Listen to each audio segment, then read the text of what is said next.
all can. If under the tree was a key to a brand new pen, stay safe when you're visiting with family and friends. Don't get bullied by insurance companies thinking they know. You need a man with a plan, and it's my cost alone. We've been helping other people, so it's time you see. While others do themselves a favor and listen to me. Open 24/7, so have no fear. Season greetings to all and a happy new year. Mike wants you to know that 'tis the season to be jolly, but it's also the time to be safe. So from our family to yours, season greetings and happy new year. Follow News 1226 on Instagram to see what's trending in your area. News 12 wants to wish you a Merry Christmas and Happy Holidays. On your side, this is News 12 First at 5. Holiday gift bags that could save a life in the South Carolina county hit hardest by the opioid crisis. Plus, Football Hall of Famer and former Gamecocks coach Lou Holtz honored by the president. But first, new at 5, incoming District Attorney Jared Williams recusing himself from the case against Richmond County Deputy Brandon Keithley. Keithley, that deputy charged with hitting another deputy on the head with his flashlight. This comes after the current District Attorney, Natalie Payne, chose to pursue charges against Deputy Keithley as recommended by a grand jury. In a statement, Williams says he made the decision because Keithley is being represented by the Hawk Law Firm. Williams is currently a member of that firm. That's his law firm, and he says the case is a conflict of interest. A different district attorney from Georgia will now be assigned to cover the case. People in the UK could be days away from getting Pfizer's COVID vaccine after the country became the first to authorize it. Pfizer says it's 95% effective, does not have any serious safety concerns.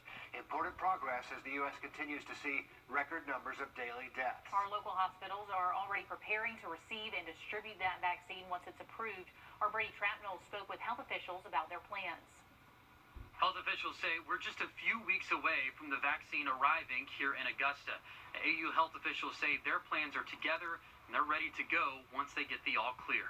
AU says they'll follow the state model for distribution, meaning healthcare providers on the front lines and nursing home or long-term care residents will be vaccinated first. Health officials at AU say they've submitted requests to be an internal vaccine site for their staff and also a site for public vaccinations. They already have several specialized freezers for the Pfizer vaccine, and they're waiting on many more to arrive within the next 2 weeks. University Hospital also told me they've submitted requests to be a distribution site and are meeting daily to determine their vaccine plan. Dr. Philip Kuhl, AU's chief medical officer, says the Pfizer and Moderna vaccines are safe. We're talking about 75,000 people or so that participated in these studies.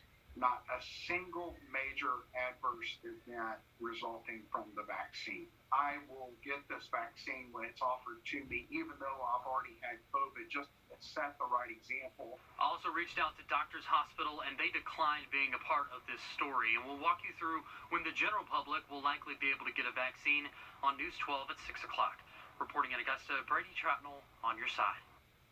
South Carolina DHEC discussing the future of the vaccine in the Palmetto State in a teleconference that just wrapped up a little while ago. Health officials say the Pfizer vaccine could be approved in the U.S. as early as the 10th of December. We could see deliveries to South Carolina between the 14th and the 16th. They say we could receive the Moderna vaccine supply about a week after that.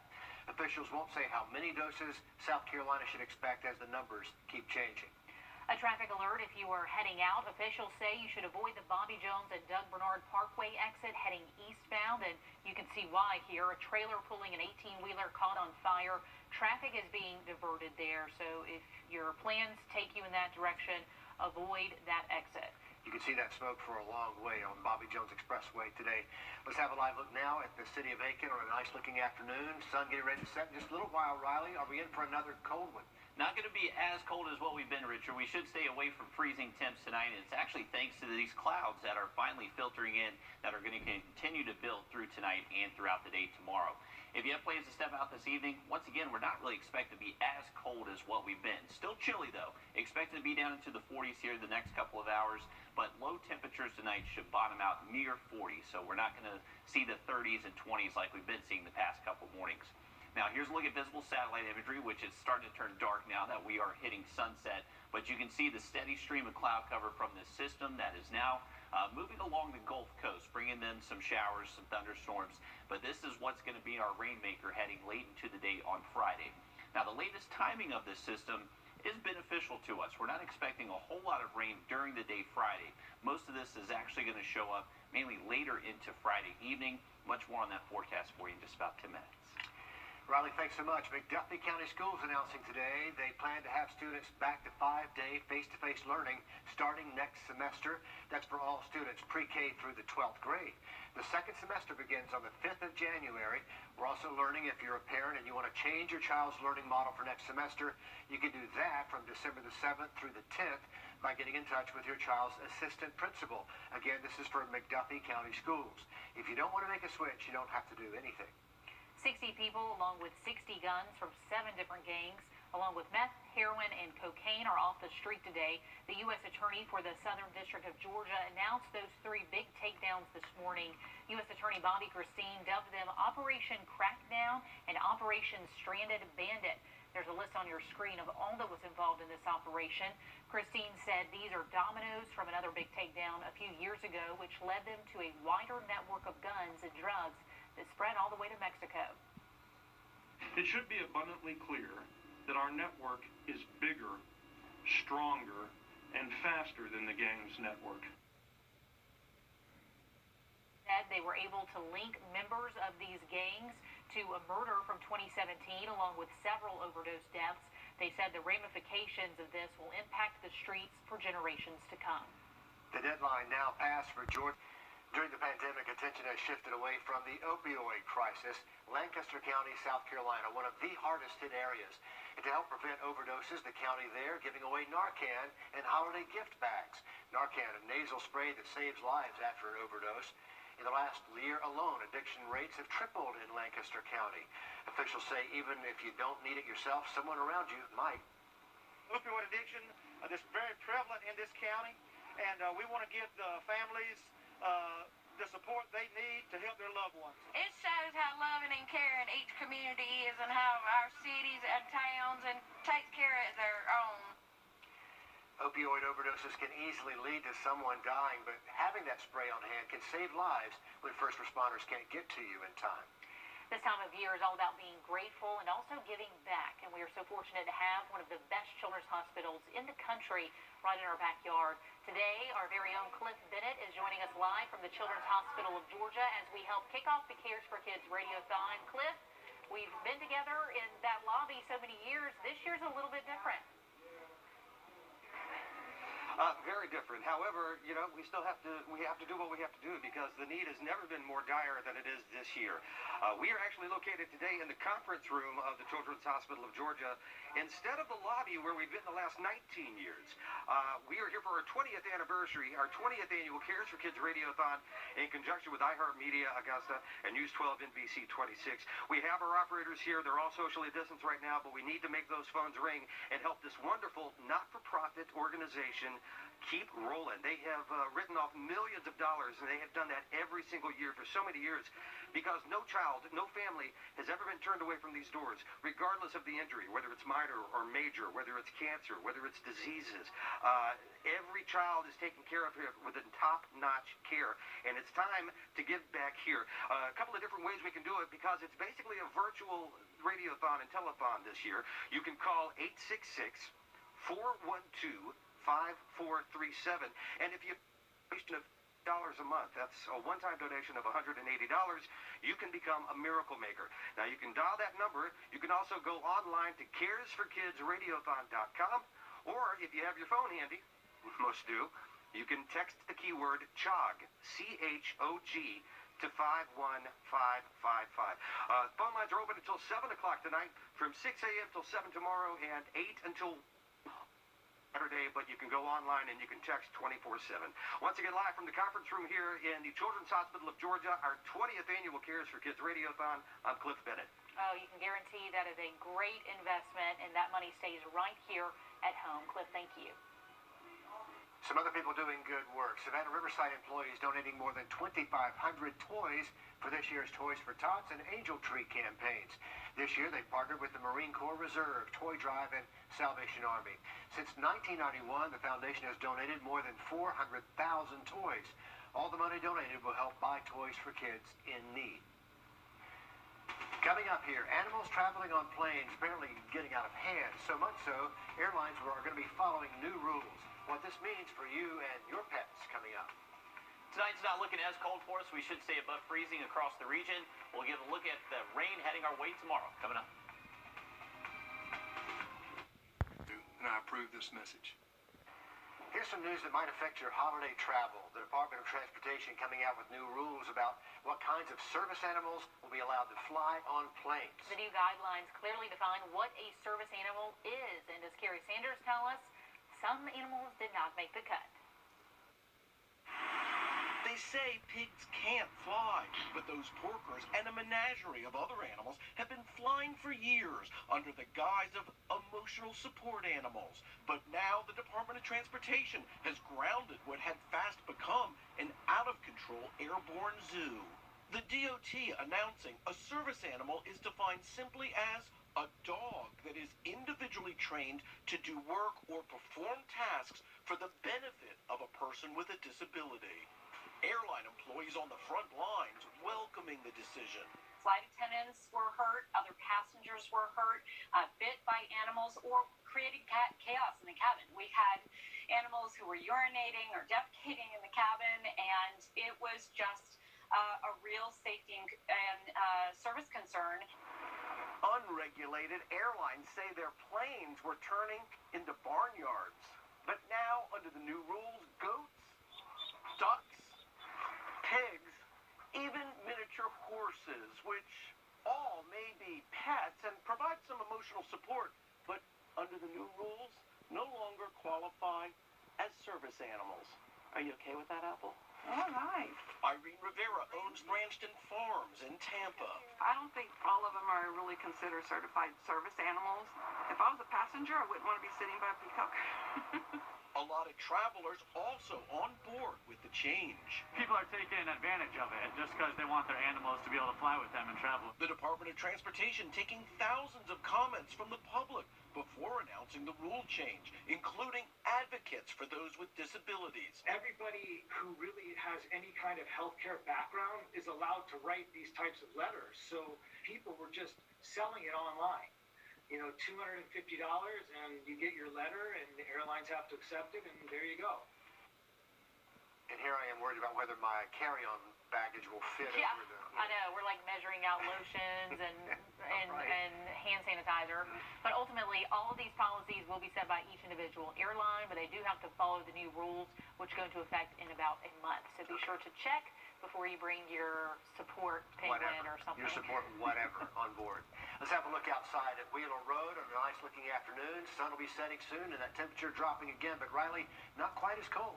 Not quite as cold tonight, Richard. We should stay above freezing across the entire area, but you're right.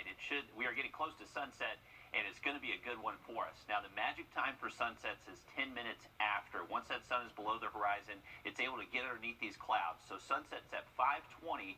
If you can get out there at 5:30, it should be a fantastic sunset. It's already starting to get pretty colorful out there. So good conditions for a nice sunset tonight. We're expecting those temperatures to generally stay close to 40 degrees for us by early tomorrow morning. So temperatures are going to drop fairly quickly next couple of hours, but then just kind of stay at 40 through most of the overnight as those clouds do thicken up. Here's a look at the system that we're going to be tracking tomorrow. That's what's going to be bringing us the rainfall, mainly for late Friday into early Saturday morning. So we're not really expecting a lot of rain during the day tomorrow. So if you have plans outside Friday morning, that looks completely dry. Friday midday looks completely dry. If that rain's a little bit ahead of schedule, then it could show up into our Friday afternoon. But in general, most of the model guidance is showing Friday evening into Friday night to where we could potentially see anywhere from 1/4 to 3/4 of an inch. Most of us kind of be hovering around that half-inch mark. We are expecting to be pretty breezy as the system does move on through as well. As soon as that sun goes down Friday, as that system gets closer towards us, we're expecting sustained winds between 12 to 18 miles an hour, and those gusts could get up over 30 miles an hour as well. So a lot of us has holiday decorations outside with those type of gusty conditions, maybe enough to knock some of those down. So just be careful. Tonight into tomorrow morning, just expecting that cloud cover to be with us. It will help keep our lows generally near 40 degrees tonight. Once again, most of the day Friday is trending dry for us. So any outdoor plans Friday, not looking like you're going to have to battle too much in the way of rain. That rain will be likely, though. Anytime after sunset Friday is going to work its way into our western counties first, head towards the metro next, and then exit out of our eastern counties, Barnwell, Bamberg, Allendale, by the time we get to early Saturday morning. By the time we get to daybreak Saturday, we should be completely clear. A little bit on the cool side, some of us reaching the upper 30s. Throughout the day Saturday, we're expecting a nice day. Those highs should get close to 60, and we are expected to stay pretty breezy throughout the day Saturday as well. By Sunday, those winds will calm down, and heading into next week, not looking too bad. Seasonal temperatures and mostly dry. We showed you these adorable Christmas photos yesterday. Now we are hearing from 3-year-old Avery herself, the star of this shoe, when we get back. Content of this advertising. 'Tis the season to take Christmas pics, and a lot of families like to take pictures with Santa, but you know, it's 2020 and everything, so some are hanging out with the Grinch. We showed you some adorable photos yesterday, but now Tradisha Woodard is introducing us to little Avery, the cutest Who in Whoville. While taking holiday photos, some children got an unexpected visitor. I want tummy sprinkles. It was no different for 3-year-old Avery Elizabeth Grace, who was taking a trip to the ice cream parlor. I want vanilla ice cream, please. But unlike the typical reaction to seeing a green, hairy, pot-bellied creature, Avery says she was happy to take pictures with him. I was not scared. She says she loves the Grinch because he helps Santa deliver gifts the night before Christmas. She even came back to see him, this time showing support and appreciation. She's going to say, "Ah, help me, help me." And the Grinch is going to scream when he sees himself on my shirt. Now that her Grinch photos was a success, she says she's ready to take photos with Santa. Yeah. She says because she's been such a good girl this year, she knows that both Santa and the Grinch will give her the best Christmas ever. And my friends. Tradisha Woodard, on your side. What a cute little girl. I think Santa's going to be very good to her. I think a lot of Grinch hearts are melting right now because Yes, of that exactly. smile. Yeah, at least 3 sizes. The heart had to have grown there. Well, you can get out to celebrate the holidays if you like at Aiken's Night of 1,000 Lights. You can head downtown tonight at 6 to see the display lining the streets. You can enjoy holiday treats, drinks, music, all offered by local shops. It is free, which is great news. Businesses will be open late if you have some holiday shopping to do. We'll take you there live on News 12 at 6 o'clock. It is going to be a fantastic sunset for us. Here's the view from our Grovetown cam. Have another look at that 7-day forecast just after a short break. Content of this advertising. News 12 would like to wish you a Merry Christmas and a Happy New Year.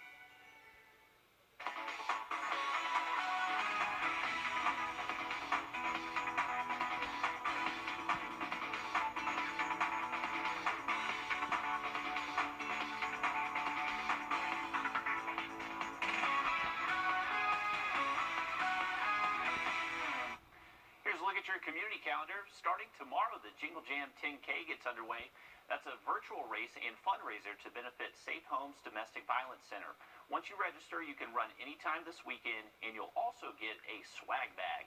And Aiken's annual Christmas craft show is tomorrow and Saturday from 9 to 5. You can shop for handmade gifts and treats from vendors who will be set up both inside and outside.